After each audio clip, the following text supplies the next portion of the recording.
Students are protesting in Tennessee after a bill could allow some of their teachers to carry guns in the classroom. And dozens of people who work to protect children come together in Frankfort for an abuse prevention summit. And we are tracking a weekend warm-up. Those details on the way as Mountain News First at 4 continues. Mountain News First at 4 continues. Protests led by students erupted at the Tennessee State Capitol on Tuesday. At issue is a bill the General Assembly passed allowing teachers to carry guns inside schools. Sharon Danquah has more. Senate Bill 1325 having received a constitutional majority, I declare it passed without objection. The motion to reconsider is tabled.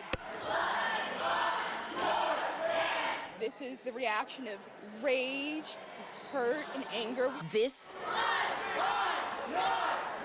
is what started it all. Tennessee representatives passing a bill that will soon allow teachers to carry guns in schools across the state. And chaos erupted. And it wasn't just, a motion of like, oh, we want to be loud. There was mothers in there crying. So Jermaine Cole Jr. organized a protest. Dozens of people screaming and chanting just inches away from the House floor. And they acted out a die-in, laying on the ground in silence to get their point across. Giving teachers pistols in classrooms. My little brother is 10 years old. I don't want him anywhere close to a gun. I'm a college student myself. I don't want to be near a gun. But the protest didn't end inside. What happens when my teacher had a rough morning or rough night before class? What happens when a student gets too rowdy? What happens when a student finds the gun? I've been doing active shooter drills since kindergarten. I'm a junior in high school and I still have them. My first lockdown was in kindergarten. My last one was September 13th, 2023. High school students took over Legislative Plaza crying out to state leaders. I shouldn't have to be told to zigzag in the hallway because it's harder to hit a moving target. I shouldn't have to text my parents for the last time saying I'm scared. This is a school shooter. It shouldn't have to be my teacher.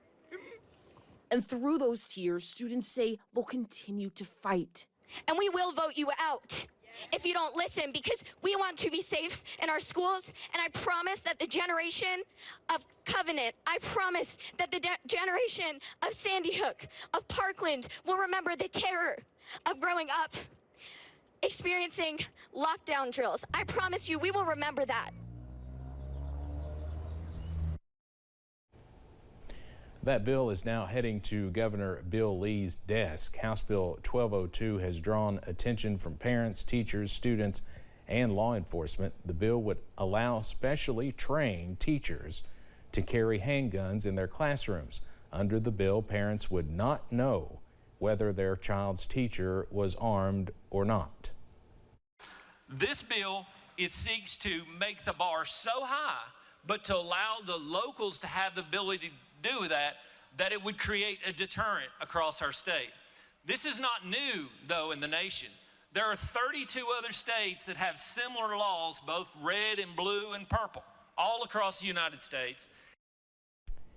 This bill has been on hold for a year. Originally, it was introduced by Representative Ryan Williams and Senator Paul Bailey in January 2023.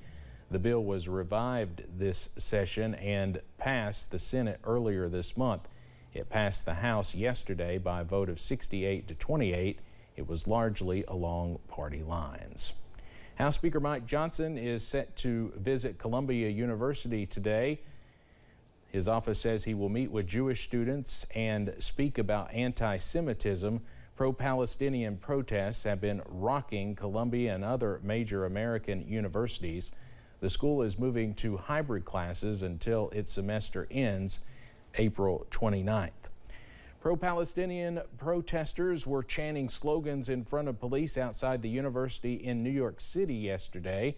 Footage by Michael DeMellis shows protesters chanting "Palestine will never die" and other phrases in front of helmeted police officers. According to news reports, the midnight deadline that had been set for negotiations between the student protesters and the university expired with no announced resolution. Students at American universities are not the only ones protesting. Dozens of pro-Palestinian students and teachers at the University of Sydney demonstrated against Israel's war with Gaza on Wednesday. The protesters in Australia set up tents at the university, marched across campus carrying banners and Palestinian flags and shouting pro-Palestinian slogans. No arrests were reported.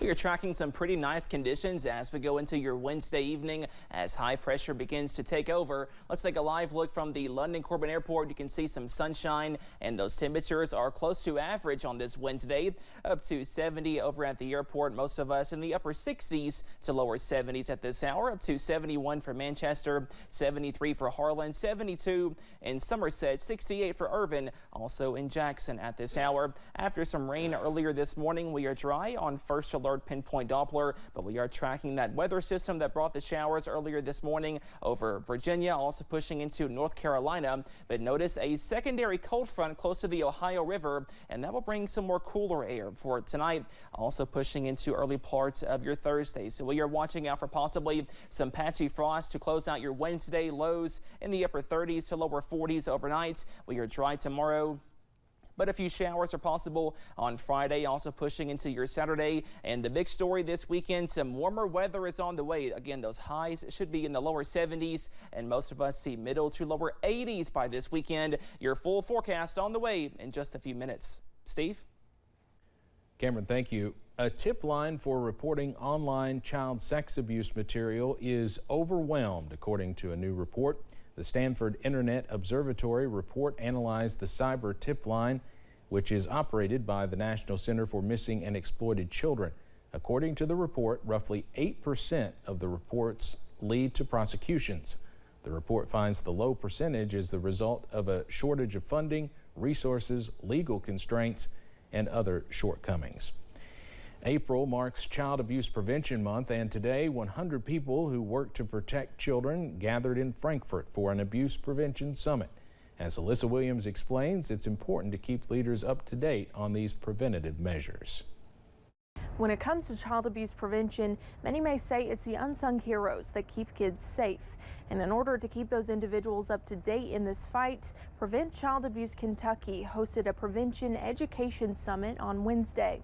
We've got social workers, we've got mental health workers, we've got court-appointed special advocates, we've got folks with lived experience, we've got law enforcement, so we really have a wide range of professional disciplines that are represented. Prevent Child Abuse Kentucky Executive Director Jill Seaford says they're discussing things like fatherhood and electronic crimes against children.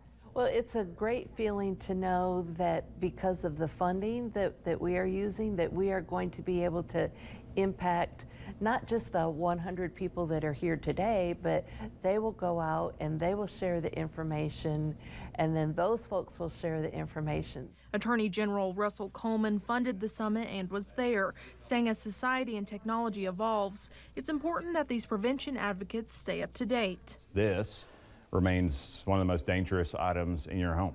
Predators use this to gain access to our kids. To gain access, we're seeing increasing amounts of material and use of that to leverage and harm our kids.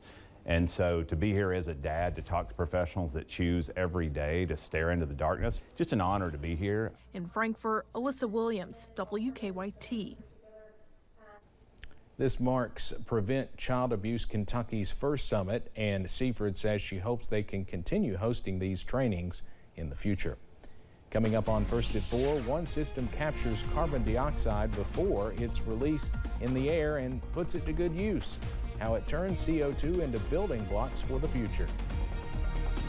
Plus, we are dry in the short term, but a few showers are possible by Friday, also on Saturday. Those details after this break.